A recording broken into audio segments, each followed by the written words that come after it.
it ever gets old seeing a baby born.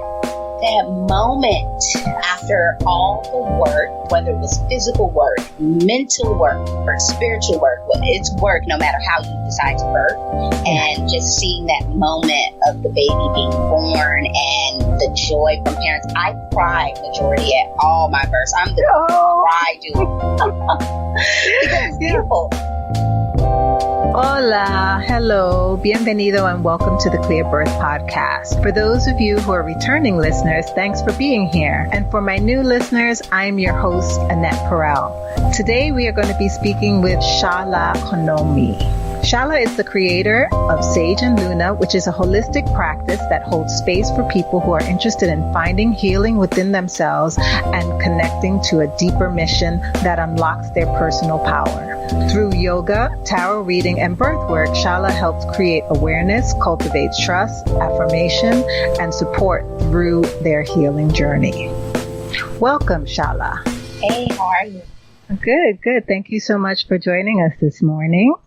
Yeah, I'm so excited. Yeah, I'm excited too. How are you holding up during the social distancing and COVID? How's that been? I think like most people, I go through waves. And I think where I'm at right now currently is I'm now feeling like used to all of this. Like, oh, this is life now. This is the new normal. But the beginning, because also I am going through postpartum as well, the beginning was really rough. I would say probably the first 2 months, maybe the first 3 months, and I'm 4 months postpartum. Maybe this last month I'm starting to finally feel a little bit fine, but the beginning was definitely rough. It was not the postpartum experience that I thought I would have because of COVID. Yeah. And just staying home, not being able to see people, and just me and my baby all day. I love her so much, but it gets overwhelming. It does. It totally does. I can remember I gave birth to my son in November, and I am not a winter person. And so I was up in Inwood at the time, and I remember being home one day and just like, I had so much to do and no time to do it. And then also thinking, how can I do this? Like, I could not get outside because I was like, I could not orient myself. And I felt that whole isolation and just like worrying about things. And I remember calling my mother and I was like, when does this stop? Yep. And she was like, never. Never. Yeah, never. I was like, oh, thank you. Going on for the rest of your life. Yeah. Thank you. Yeah, just thanks. Yeah. Oh. Well, how are you now? Like, are you able to get out? Before this call, I did practice yoga at the park. I'm trying to get better with going out and having a moment of running. Yesterday I went running. It's very easy to forget about yourself when you're a parent. So I'm trying to make it a habit to have moments for myself. That is great. I mean, that's something I often counsel a lot of my clients on, and saying you have to, even if you just walk around the block, you have to take time for yourself. It can't be all baby. You know, we think that, oh, now it becomes all about the baby, and what about me? And then you have those feelings where you feel guilty, but if you're taking those little breaks, it makes it manageable, that you're able to come back. And Absolutely. Like, oh, this feels great. Like, oh, this feels great to be laying in bed, cuddling with you. You know? Exactly. Yeah. Exactly. I got my fix for outside, and now I can come back. Yeah. Oh, great. So we're just going to jump right into the show. Okay. And the first question I wanted to ask is, what career did you want to have when you were in grade school, high school, and college? All of it was the same. Oh, since a little girl, I've always wanted to be an actress. So that is what I went to college for, that I was a thespian kid, drama club, all of that growing up. So that's what I wanted to be. My training definitely is a theater background, but I wanted to be a film actress. Okay. Yeah. That's great that you got that call. I didn't get the call for acting until much later. Like I got it early when I was really early and I did not know it was a thing. My mother took me to see a play and I remember going, I wanted to do that. And my mother was like, what? And I was like, that, what they were doing. And I must have been about like 5. No, it must have been like 7. And she was like, it's just a play. And I was like, no, it has a name, like, you know. And she dismissed it early, you know, Caribbean parents. It's like, that's not what you're going to do. And it wasn't until I was in my late 20s that I was like, I'm going to go to acting school. I'm going to take acting classes. Yeah. Oh, that's great. I mean, it's beautiful. I think just like you said, I think I knew that I wanted to do when I was a little girl, but I didn't know what it was. And my first introduction was actually, I don't know why I was watching this movie now that I think about it, but What's Love Got to Do with It? The Tina Turner story. Yeah, that is a great movie. I was probably like 5 when that came out, and I would reenact the scenes for my mom, and she would think it was so funny.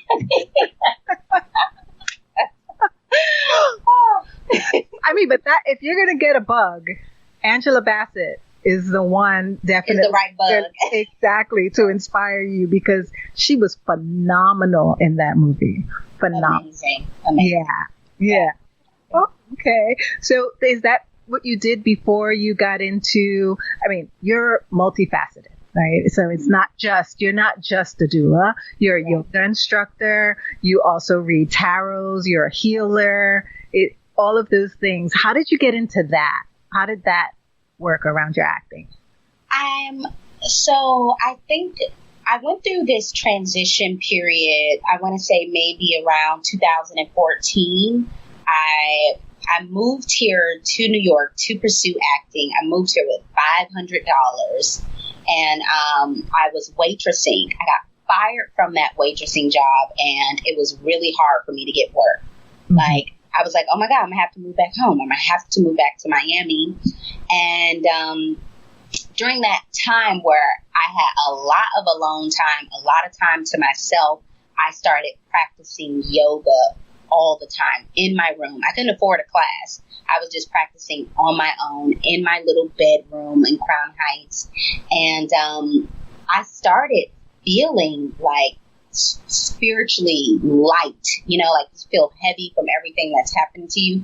And I just started feeling lightness in my soul. And I started feeling connected more to my self-worth. And I think that's how I met my husband, because I was now in a place where I was feeding myself spiritually. And that yoga was the key that opened the door to doula, to everything that I'm doing. Yeah. Okay. So then when did you become a yoga instructor? Did you take a training? Yes. I did my doula training before my yoga training, actually. Yeah. Yoga trainings are very expensive. Yeah. They're very, very expensive. So it took me a while to feel like I was in a place where I wanted to spend the money for a yoga teacher training. So I did the doula training in June 2016, I think. No, 17. I'm sorry, 17. Mm-hmm. And then maybe a couple of months later, I started my yoga teacher training. Sorry. What were you going to say? Who did you take your training with? Her name is OC, and she has her studio, Brooklyn Yoga Project. Mm-hmm. It was a phenomenal training. It was a therapy session. I still miss it. I need my therapy. Mm-hmm. Oh, that's wonderful. And who did you take your doula training with? With Rena. Oh, okay. So DONA.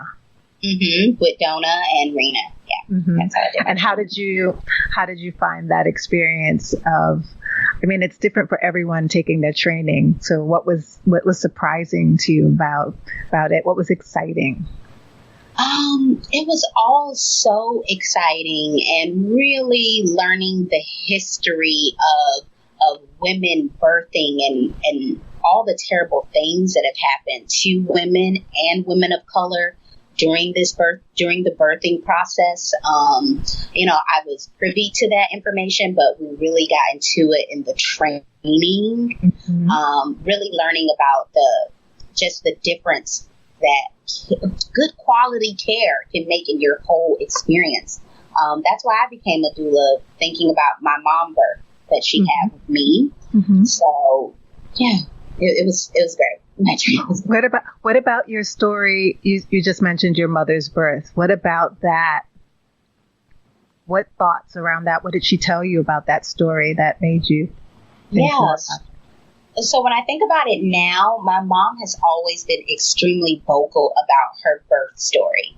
And when you think about stuff that happened to you a long time ago, you start to think, well, I was already being groomed for where I'm at right now, you know? Exactly. And my mom had me at 13 years old. And it was a very traumatic experience for her. She told me that she birthed, she was in labor alone in a bathroom. Wow. Several hours, because her mother was mad at her, actually, you know, for being pregnant, you know. Yeah. It was embarrassing to her. Because she told me she started contractions, and she told her mom, I'm contracting. And her mom was like, okay, just wake me up once your water breaks. So she labored alone until her water broke. And that is so tough for a 13-year-old. A 13-year-old. Yeah, she's a baby. A baby. Yeah. And, you know, she talked about being at the hospital and how the nurses and the doctors were shaming her for being in that situation. That's awful. You know, so just hearing those things, and then when I found out about birth work, I'm like, yeah, this is where I need to be. Yeah. I had in a previous episode, another doula, Valencia, mentioned about how she got into this work and realizing, like you realized, your mother's birth story, but also realizing that it's healing. There, you know, like you said, everything has prepared you for this moment, but then you go back and it's just healing you. It's also healing your mom. Like, your generations. Yeah. That's amazing. And did your spiritual work, the work that you did, like, did you have any signs about this work in that? Signs meaning? Like were there any callings besides your mother's story before becoming a doula? Was there anything that, like, particularly, you know, like some people had dreams about being in birth work or things like that? Was there anything particular that stood out that for you? I remember being a teenager and watching a lot of documentaries about birth, watching people's stories about their labor and their pregnancy. And I don't know, in my mind, I think, like, why were you interested in that? But I just remember loving to watch different documentaries about people giving birth and their journeys. That's fascinating. That's fascinating. When I was 10, my oldest sister is 10 years older than me, and I discovered one of her books called Our Bodies, Ourselves. And it was like everything that happens to a woman from birth until menopause. And when I got up to the part about babies, I was just fascinated. And I would ask my mother questions, and she'd be like, put that thing down. Like, she was not, my mother, 3 girls, she was just like not interested. She was like, go put it down. And I was like, no, but I'm curious, like, you know, an egg, they talk about, we have eggs like in the refrigerator. And she was like, no. And it was like no conversation. She would just like shut down. And I would be like, but I don't know what sperm is. And she was like, stop, just stop. Like, those things are taboo, you know? Yes. Yeah. So I could imagine. I mean, it was great that I can see that you having a mom who was young and being open about those things, how that forms a different opinion around it, and telling her story. And then you were more aware about birth and seeing other people's stories and putting those pieces together definitely is something that, you know, is all encompassing for you now in doula work. Grooming. Like I said, it's all been grooming. Yeah. What advice do you wish you got before you became a doula? What advice do I wish I got before I became a doula?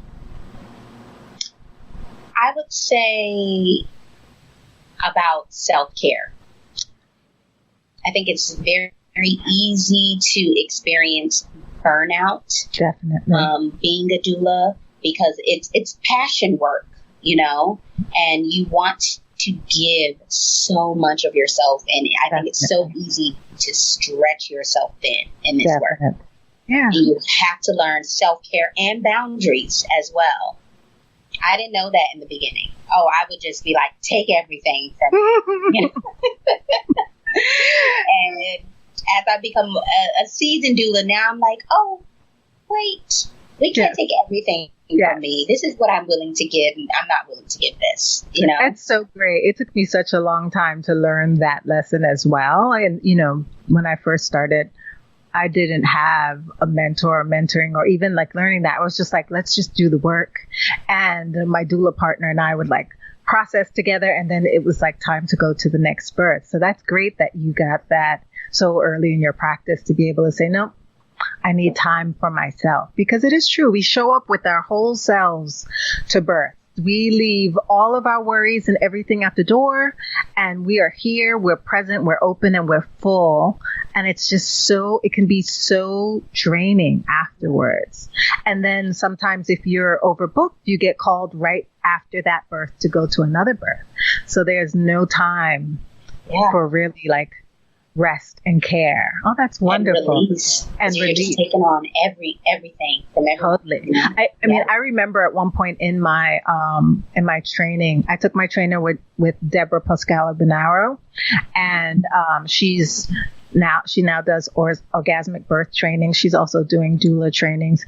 But I remember at one point we were having a conversation about like the things that you can do after births to really get into routines of doing.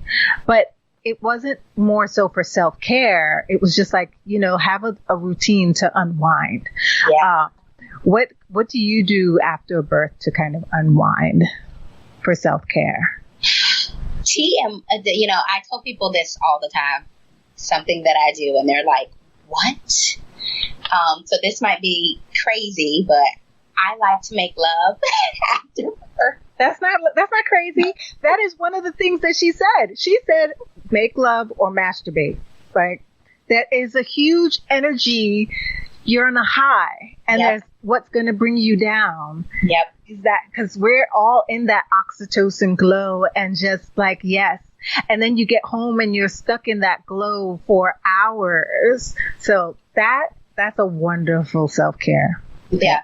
Yeah. That's one for me. I would definitely say make love, yoga, or just sometimes you just need to like shut down, no phone.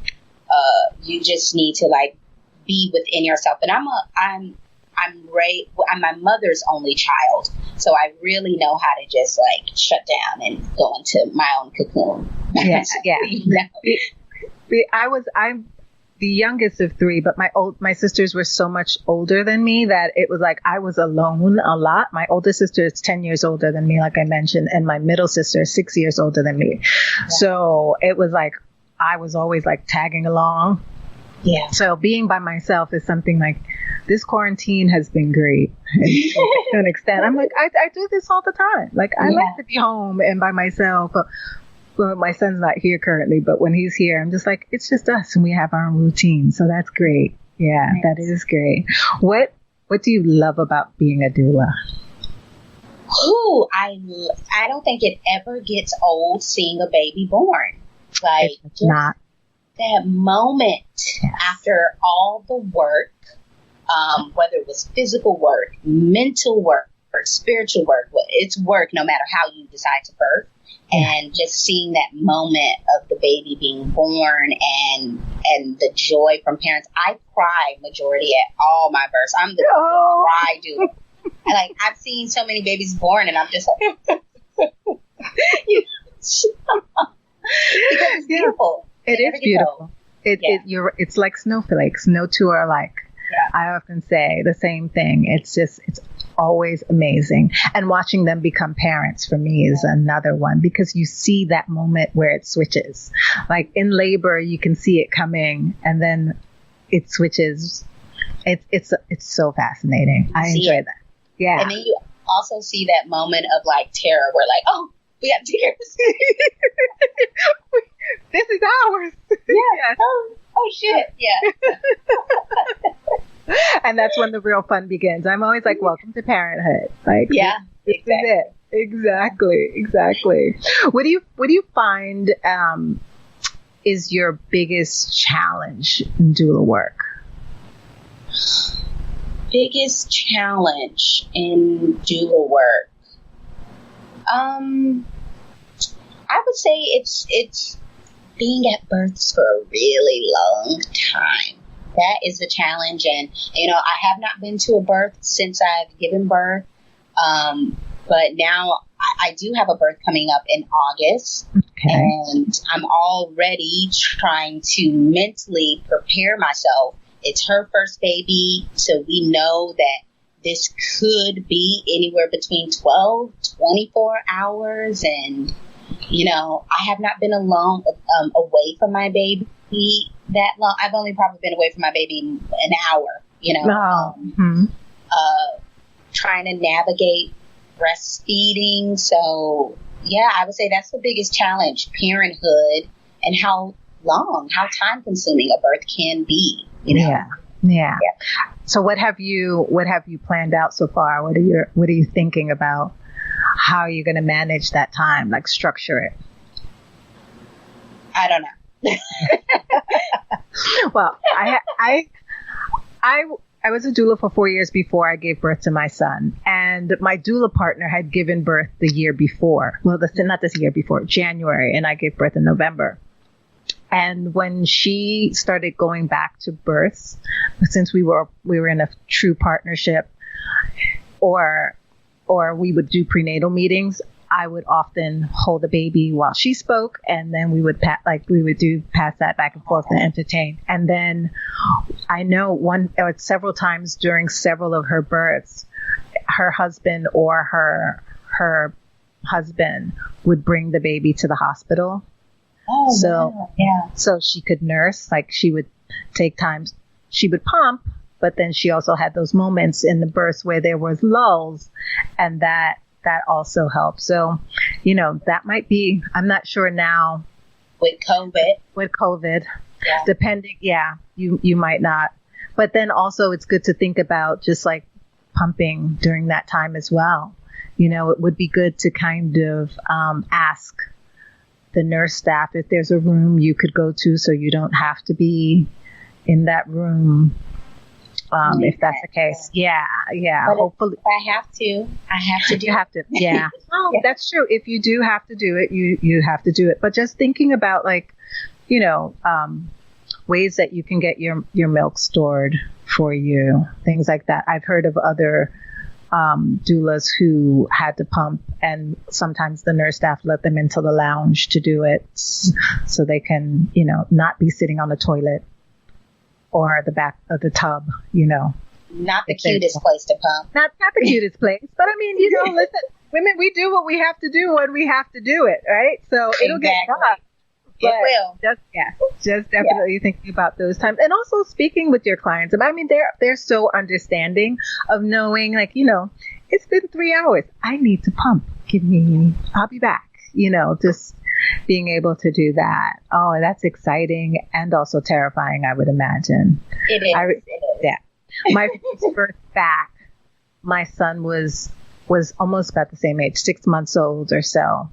And it was a scheduled C-section for a breech. So that made it a little bit easier. I remember I went in and just stayed with them the whole day. But it was still, like, I knew at least I'd be home in the evening. But it's really hard when they're really, But you don't know. You don't know. But they're so adaptable, and it's great. And you have a great partner. I love seeing you guys online. It's so wonderful seeing that whole experience come to fruition. Yeah.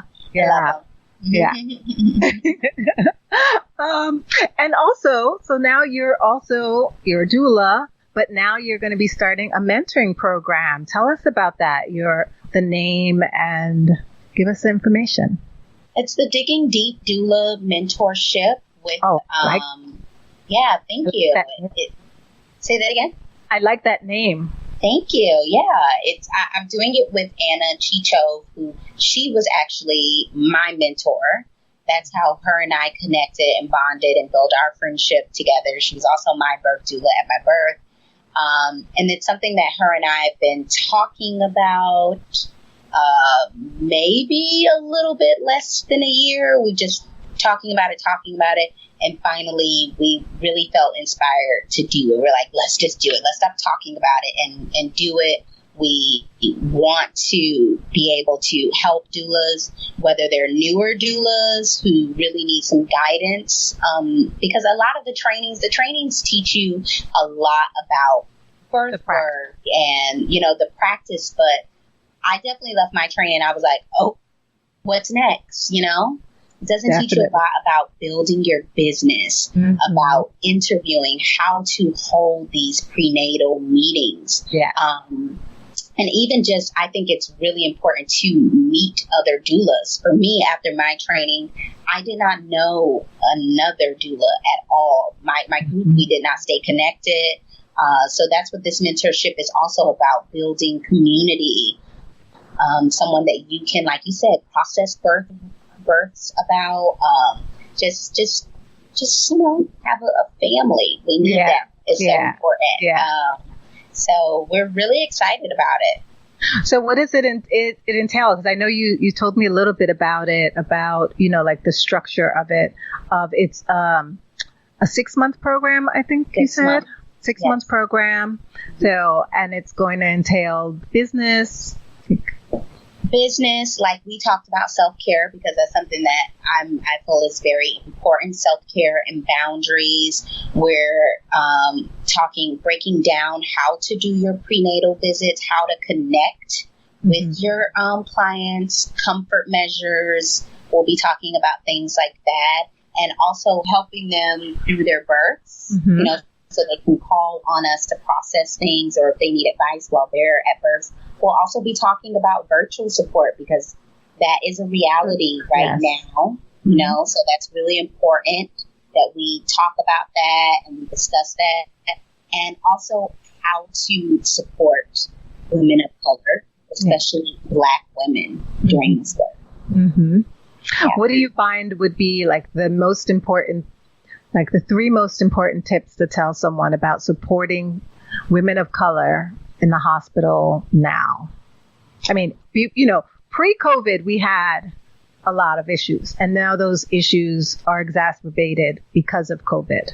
Yeah. So what are the 3 most important things? 3 most important things. Believe them. Believe whatever they say that they're feeling in their body. Do not question it.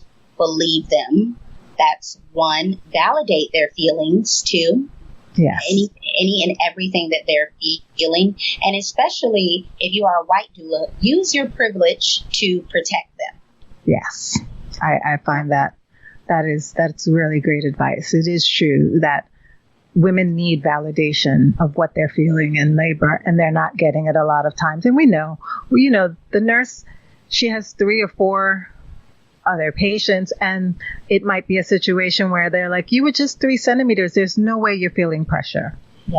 Right. Yeah. And then it's like, no, she's pushing, and having to advocate in that respect. I know that advocacy is something that is way more prevalent now than when I first started. Right. Me being in the room was advocacy when I first started.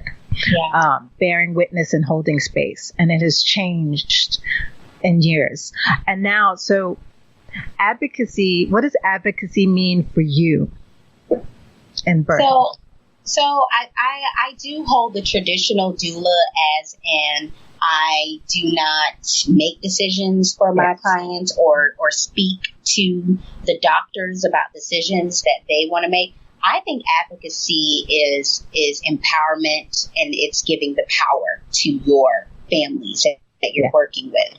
So I'm really big on laying the facts, information to them, because I want you to make a decision that you feel good about, Exactly. That I want you to have that power over your birth.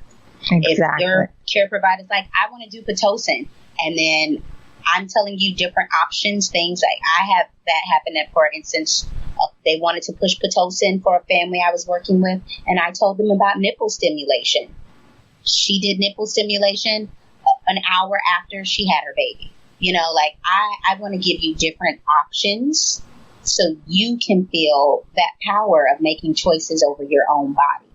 Yeah, that's really important. I remember reading, I don't remember the exact quote, but I remember reading in one of the doula books that talked about that same thing of empowering women. And when you empower women to make those choices, then they feel empowered to take care of that child. Whereas if all of the choices are being made for them, they feel like they had no say, no agency, and they don't know anything about raising this child. Yeah. So that's wonderful. That is a good trait to have as a doula. And when is your mentor program starting? It starts July 21st. Mm-hmm. We're taking in applications. The deadline for the application is July 5th. Okay. And where can they find that information? You can find that information at my website, www.sageandluna.com, or go on my Instagram, which is also Sage and Luna, and go on the link, and it's all there. Okay, that's wonderful. Now, this next segment is a segment I like to call Daily Inspiration. Mm-hmm. I love a quote. My Instagram is full of quotes. Yes. I find them. Yeah, thank you. I find them. That's exactly what I need to get through my day. So before we get into quotes, but what's your favorite scent? I really love like a cinnamon pumpkin spice type scent. I love in the fall time when those candles are really popular. Yes. Your home just smells like you're baking. I love that smell. I also love the smell of bacon too. Those are two very good smells. I am a pumpkin lover. Cannot put pumpkin in enough things for me in the fall. I'm just like, although some people take it a little too far. I'm just like, okay. Pumpkin flavored potato chips is not exactly what I think of a good time. Pumpkin. Those are both good scents. I like those. What's a book, film, show, or podcast that is inspiring you? I'm reading a book right now, Killing the Black Body. Oh my God. That book. Read it? Yeah. You said no, you haven't read it? I have read it. It is definitely a great read. And like you said, rage. Yeah. The rage that comes from, It makes you feel all the feels, Yeah. So that's definitely where I'm at right now. I'm not sure if that's a great book to read so close to postpartum and about to go back into birth work, but okay, it's definitely motivating, but it's heavy. It is heavy. It is. It's heavy, but it's like because right now I have shut down from a lot of heavy stuff on social media or shows and movies right now. But for whatever reason, I can take this in, it just makes me feel like I'm connected to my ancestors, and it's getting me motivated for how I want to transform my work.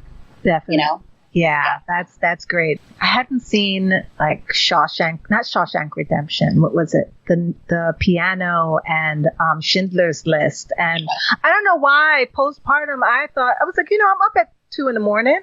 and I'm going to be up for at least an hour or two. Let me just put that on. I was a mess. I was like, note to self, those are not movies. You need comedies after birth, not movies like that. But I can see how. No, it's true. It's true. Yeah. Is there a particular quote that inspires you? Or one that you think of daily or that comes to you in rough moments? I love a lot of quotes. I think my mom is the queen of quotes, and for some reason her quotes or this advice or things that she say really stays with me or in my head. Growing up, she would always say, "Steal the white man's education." Because that is the one thing they can't take from you. Once you're educated, there's no way for them to get that back. No, can't take your mind. She would always say that. Still the white man's education. That's a good one. That is a good one.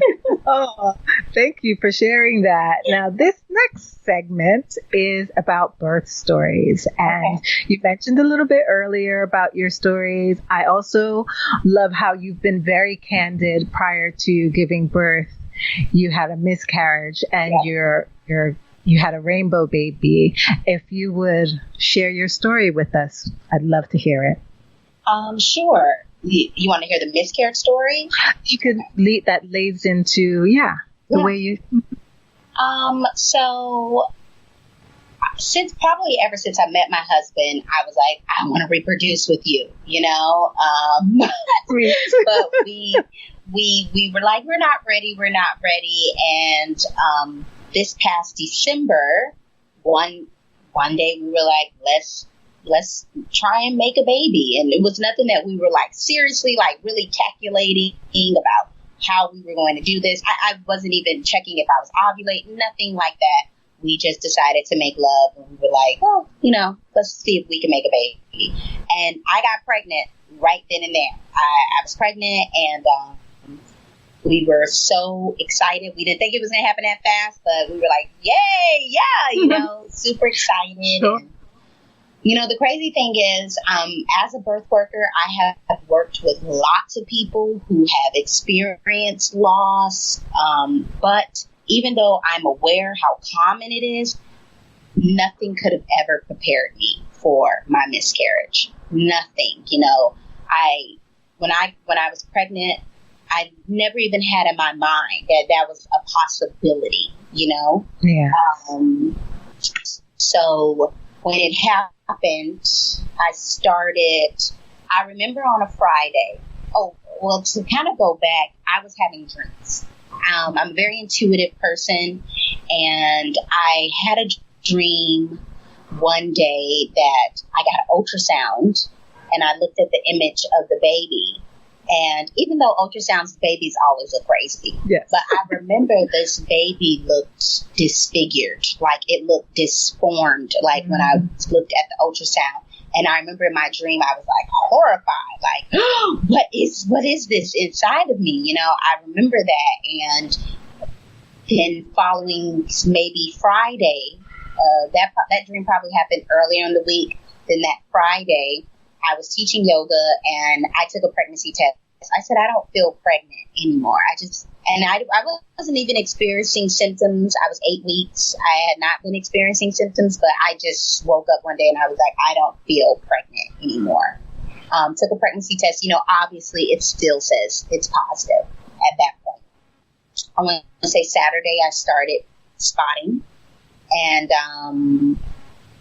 I couldn't get an appointment, but I finally got an appointment Monday, and I did an ultrasound and I saw the baby. Just got the heartbeat. They assured me everything is fine. It's probably implantation bleeding, and everything is good. So I felt great. I actually stopped spotting after that, and then Wednesday I started bleeding red blood. And it was getting heavy. I went to a doula interview, and this whole time I am bleeding. Talking to someone about helping them bring their baby in the world, and I am losing my baby. Yeah. And I remember on my way home, I was on the subway. I had to teach a yoga class maybe 2 hours from the time that I'm on the train. And something just told me, you need to cancel your class. Just cancel your class. I canceled the class. As soon as I canceled the class, I go on the bus to go home, and I feel a rush of blood coming out of my body while I'm on this bus. And the bus is packed, and I'm trying not to have an emotional breakdown in front of all these strangers. But I started crying. I couldn't help it. The tears were coming out. And, I remember this man was sitting with this little boy on his lap. And this little boy was probably maybe 1 year old. Mm-hmm. And I remember just crying. And this little boy was looking at me. I almost felt like he was looking in my spirit. And I kid you not, I told my husband this. This little boy was looking at me. And it felt like I can hear him saying, "Don't worry, you are going to meet your baby someday." It's like I felt him telling me this as I'm like sobbing. I was sobbing on the bus. And I remember I texted my husband. I told him I am losing the baby right now. And luckily he was home. I got home. I ran to the bathroom. When I pulled down my pants, it was blood everywhere. And I just started screaming, just screaming uncontrollably. And he came into the room. He came into the bathroom and we were crying. He was holding me, and my husband was amazing. I never thought that him and I could get closer, because we're already so tight, so close. But during that process of my miscarriage, he was my rock,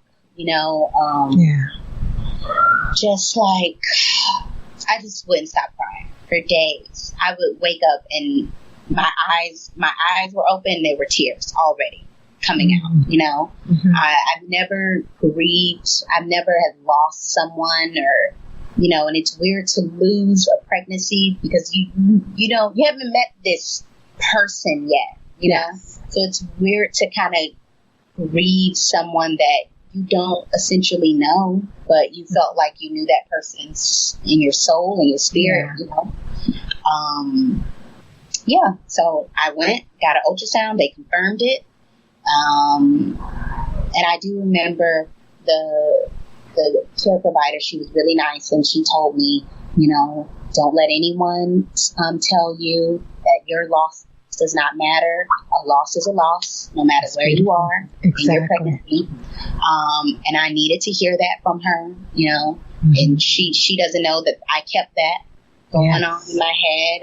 And like I said, my husband he was just amazing through that whole process. 2 months after my miscarriage, I got pregnant again. Mm-hmm. And kind of go backwards. One thing I did that I shouldn't have done is I kept going to births. I think I went to a birth 2 weeks after my miscarriage. Mm-hmm. And if I can go back, I wouldn't have done that. I would have got someone else to cover those births, because it was heartbreaking to see people meeting their babies when I had lost mine. That was heartbreaking for me at that time. In fact, the couple of days before I found out I was pregnant, I supported the birth of the woman I was interviewing when I lost my pregnancy. That's tough. That birth was really hard. Mm-hmm. It was really hard on me. And I got home and I was in a disgusting, nasty mood.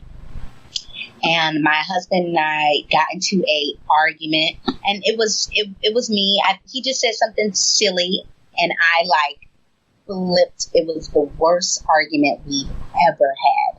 And I think I went through a lot of different emotions in that miscarriage, but I don't think I had went through anger yet.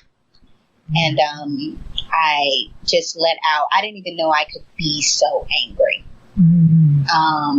And I let out a ball of fury, a ball of emotions. And then the next day I found out I was pregnant. Like, that explains it. Yeah. Yeah. And I feel like my baby was like, you need to have you need to let go a lot of this steam in order for you to carry me,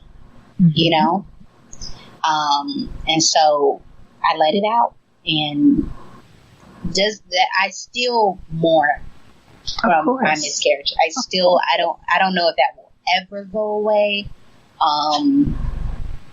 I had a lot of fear during my pregnancy, hoping that she was going to be here. Would she make it? But I had confirmation. I had dreams that were confirming that I was going to meet her. I did. And that was something that definitely eased my fear. Mm-hmm. I had a home birth with BK midwifery with Barry and Kristen. Mm-hmm. They were amazing. Yeah. First of all my prenatals were at my apartment. The best. They were coming over, and I was like, "This is amazing." Yeah. It worked out that way that they can do all the prenatals at my apartment, and their family, yes. they really took great care of me. Hold on, let me get my thing. Yeah. Break. Can you bring break?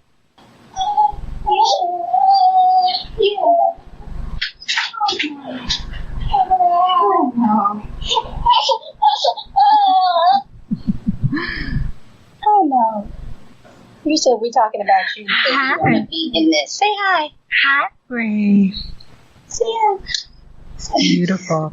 Thank you. I'm going to nurse her. Definitely. Yeah, Mama. So the care was absolutely amazing, superb. And at my birth, my grandmother came down for my birth. She was there. Anna, my doula, Chris, and Barry and Kristen both were at my birth. And I had a long, I think it was like 33 hours. Okay. It was so long, and it was hard. It was hard work. Oh my God, just hard work. But beautiful, I think that's something that we need to talk about. A lot of people hear hard and they're like, oh, hard means bad. But yes. No, it was hard and it was beautiful. It was work that I want to do again. Before I was like, I'm never doing this again. But I definitely want to do it again the same way. I had such great support. Mm-hmm. Everyone showed up for me and was just giving me love. And just like what we talked about earlier, I was a baby who my mom birthed with me and had no support. Yeah. Yeah. And then to turn around and be filled with love during my labor, like, wow, that's powerful. Yes. And I'm sure very healing. Yeah. Oh, yeah. I thought about her the whole time. I kept thinking to myself, how the hell did she do this? Because my mom also had an unmedicated birth as well. And I just kept thinking, like, how did she do this? Because I have everyone, all hands on deck. And I'm like, why am I doing this? Yeah. But you had the freedom. Yeah. Right? Yeah. You had freedom to be able to be supported and let go. Yeah. And she had the choice of just just doing what she needed to do. No choice. Yeah. What was also healing too is, my family are all babies having babies. They pregnancies that a lot of them were ashamed about. And so I also felt very happy that I chose to have my baby, and I'm having a baby with someone who I love, and this is what we want 100%. We're not in this situation because of a mistake, a beautiful mistake that I know was for my family, but you get what I'm saying. Yeah, definitely. Yeah. I mean, society has put a lot of pressure on Black women.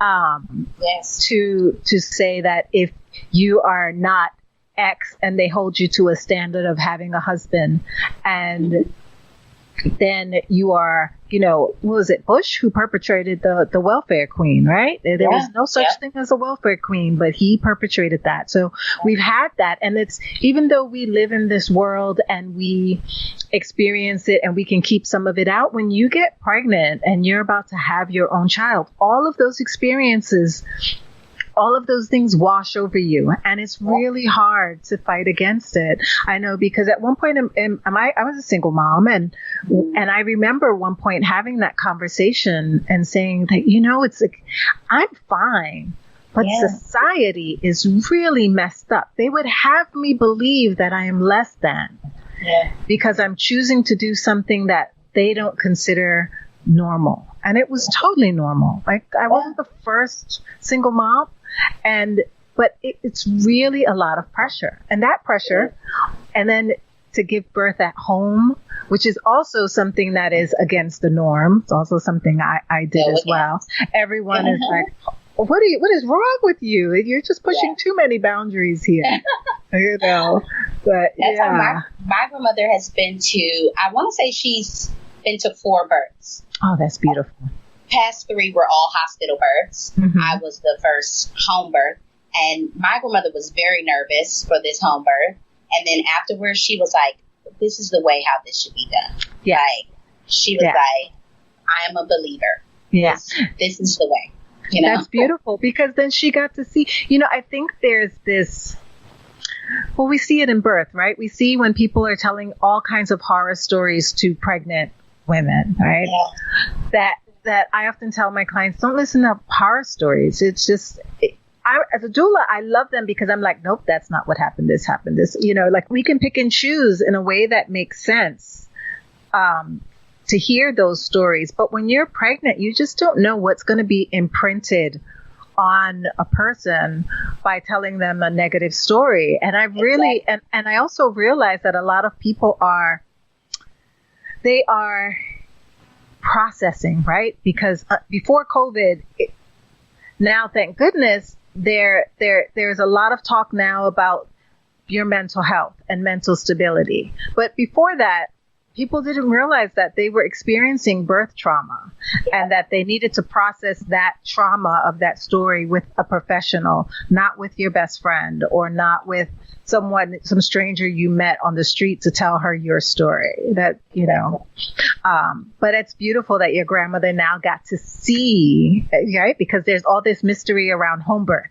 And it's like, what do they do? And they think that the midwives come in with just their bare hands and a long skirt and a fan or something, they don't understand that they're skilled and that they come prepared, for emergencies. Everyone thinks, well, in the event of emergency, it's like, no, this is not ER. Yeah, emergencies don't happen like that. There's plenty of time. So it was great that after all of her births in hospitals, she saw yours, and that also reaffirmed and healed her in a sense too. Yeah, because absolutely. Oh, that was beautiful. Yeah, she was like, "Girl, you are strong." Yes, you are. It was funny, and like I said, and seriously, shout out to Barry and Kristen, because talking about like what we were saying earlier about believing Black women, because after I gave birth, I started bleeding really heavily, and I knew I was bleeding too much. Yeah. They cleaned me up and everything, but I knew I was bleeding too much. And I mentioned it. I said, I think I'm bleeding too much. And first everyone was like, oh, that's normal. And I'm like, okay, you're right. It is normal to bleed. I know that's normal. But then I'm sitting there and I'm like, no, this is not normal. I know that this is not right. And as soon as I said that, they came in and checked me. I had a little piece of placenta left, a little tiny piece that was causing all of the bleeding, Mm-hmm. And I'm like, thankfully I was working with someone who was listening to me. Yeah. Because had I not, that could have went wrong, Definitely. That is beautiful. Thank you so much for sharing that story with me.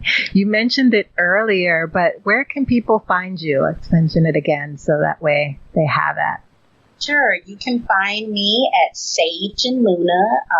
That's Sage, SAJE, and Luna, LUNA.com. Or Saje and Luna Instagram. Instagram. Yeah, that's beautiful. And, I'm really excited for you in this mentoring program. You're going to be an amazing mentor. You have so much calm and personality and reassurance. And that's what makes great mentors. You and Anna are going to do fantastic. I'm really excited for you. Yeah, I mean, it is the one component of birth that is really, this birth work that is missing. And I've been saying this for the longest time is mentorship. I mean, that's how we met, through the collective, where I was a mentor. And, to be able to offer that, especially for doulas of color, I think is the most important factor. Yeah. It's so important for us to show up. Yes. If you're doing this work as a woman of color, it's important for us to show up in these positions, And to create an environment for community, which is also needed. That is the most important thing, is that creating an environment of community for women of color where they feel safe to be able to express themselves. And that often looks different in different spaces. And I'm so excited for your space. Thank you so much for sharing. And thank you for having Grace come in. Oh, you're welcome. You're welcome. It was my pleasure. Yeah, I really enjoyed this. Yeah, I can't wait. Gracias. Thanks for listening to the Clearbirth Podcast. Please don't forget to rate, review, and subscribe. You can find me on Instagram at the Clearbirth Podcast. If you want to send me an email, you can reach me at theclearbirthpodcast@gmail.com. Adios, hasta luego, goodbye, until next time.